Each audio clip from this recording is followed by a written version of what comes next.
ಓಂ ಸಾಯಿರಾಮ್.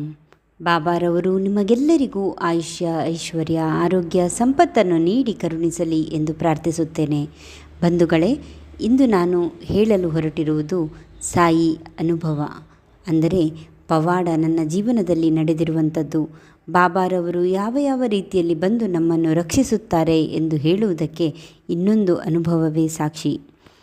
ನಾನು ಇತ್ತೀಚೆಗಷ್ಟೇ ಡೇ ಕೇರನ್ನು ಆರಂಭಿಸಿದ್ದೇನೆ. ಇದು ಸಣ್ಣ ಮಕ್ಕಳನ್ನು ನೋಡಿಕೊಳ್ಳುವಂತಹ ಒಂದು ಸಂಸ್ಥೆಯಾಗಿದೆ.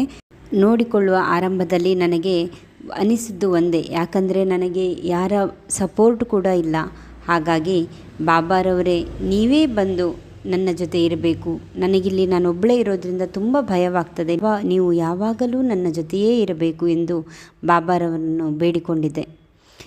ನೀವು ನಂಬುತ್ತಿರೋ ಇಲ್ಲವೋ ನನಗೆ ತಿಳಿಯದು, ಆದರೆ ಇಲ್ಲಿ ನಾನು ತೋರಿಸ್ತಾ ಇದ್ದೇನಲ್ವ ಈ ಚಿತ್ರದಲ್ಲಿ ನೋಡಿ, ಇದು ಯಾರ ನಾಯಿ, ಯಾರು ಸಾಕಿದ್ದು ಯಾವುದರ ಅರಿವು ನನಗಿಲ್ಲ. ಇದು ನನಗೆ ತಿಳಿದ ಮಟ್ಟಿಗೆ ಇದು ಬೀದಿ ನಾಯಿಯ ಥರ ಕಾಣಿಸುತ್ತಿದೆ.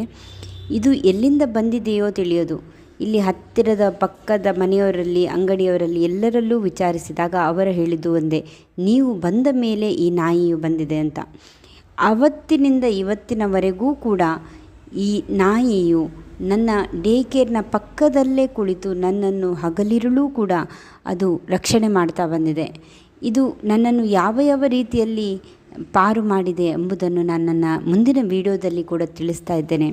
ನಾನು ಇಲ್ಲಿ ಹೇಳಲು ಹೊರಟಿರುವುದು ಒಂದೇ, ನನ್ನ ಯಾವುದೇ ರೀತಿಯಲ್ಲೂ ಸಾಕಿಲ್ಲ ಅಥವಾ ನನಗೆ ಈ ನಾಯಿಗೂ ಪರಿಚಯವೇ ಇಲ್ಲ. ಆದರೂ ಕೂಡ ಈ ನಾಯಿಯು ಅದಾಗಿಯೇ ಬಂದು ಹಗಲಿರುಳು, ಅಂದರೆ ನಾನು ಬೆಳಿಗ್ಗೆ ಆರಂಭ ಮಾಡಿದಾಗಿನಿಂದ ಸಂಜೆ ನನ್ನ ಶಾಪನ್ನು ಕ್ಲೋಸ್ ಮಾಡುವವರೆಗೂ ಕೂಡ ಈ ನಾಯಿಯು ಇಲ್ಲೇ ಕುಳಿತು ನನ್ನನ್ನು ರಕ್ಷಿಸುತ್ತಾ ಇದೆ. ಇದು ನಿಜವಾಗಿಯೂ ಬಾಬಾ ಪವಾಡವಲ್ಲದೆ ಮತ್ತೇನು ಅಲ್ಲವೇ? ಓಂ ಸಾಯಿರಾಮ್.